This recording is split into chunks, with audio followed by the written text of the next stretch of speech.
Welcome to another Cream Rises Up bite-size episode. Saying OpenAI's ChatGPT is taking the world by a storm is an understatement by now.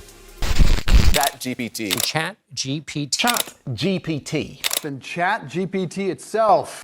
According to the New York Times' latest report, Google founders Larry Page and Sergey Brin held several emergency meetings with company executives about OpenAI's new chatbot, which Google feels could threaten its bread-and-butter search business that costs around a staggering $149 billion.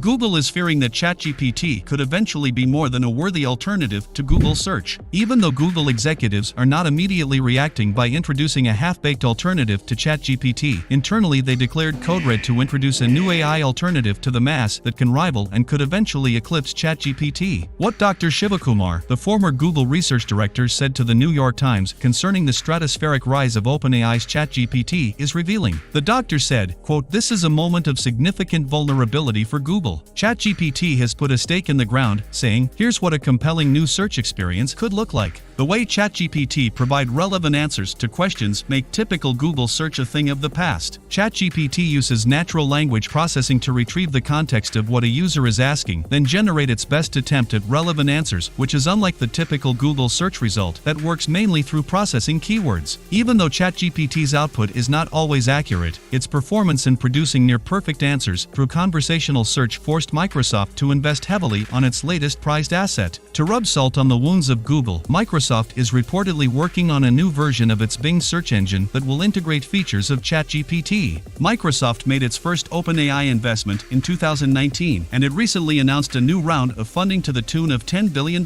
Seeing all these developments happening in a blink of an eye, Google execs were scratching their heads and thought hard on what to do to counteract this juggernaut spearheaded by Microsoft. The re-enlisting of its founders showed the gravity of the ChatGPT challenge within Google. Well, Google has responded to OpenAI by introducing fast-track product approval reviews and tools to help other companies develop their own AI prototypes, according to the New York Times. Google also offers software developers and other businesses image creation technology, along with its AI language model, LaMDA. This counter-move by Google is however done little to satiate experts. Many worried Google's hesitancy in going full attack mode on this AI bonanza, fearing the negative societal impacts or copyright implications of generative AI technology. Google is of course aware of this hesitancy internally, and the New York Times report mentioned that the company may potentially recalibrate the level of risk it is willing to take with new AI technology. According to Lily Lin, a spokesperson for Google, AI safety is at the forefront of Google's priorities. Google is working to make sure that AI will not infringe on humans in any way and stays away from intellectual properties of individuals as much as possible. But this is easier said than done. The fact of the matter is, while Google is stalling on this AI business, the more nimble OpenAI is shipping generative AI products that could potentially disrupt not only Google, but the entire tech industry as OpenAI works toward its goal of creating ever more powerful AI technology. If Google continues to procrastinate on generative AI, it will potentially face an unprecedented crisis in its illustrious history.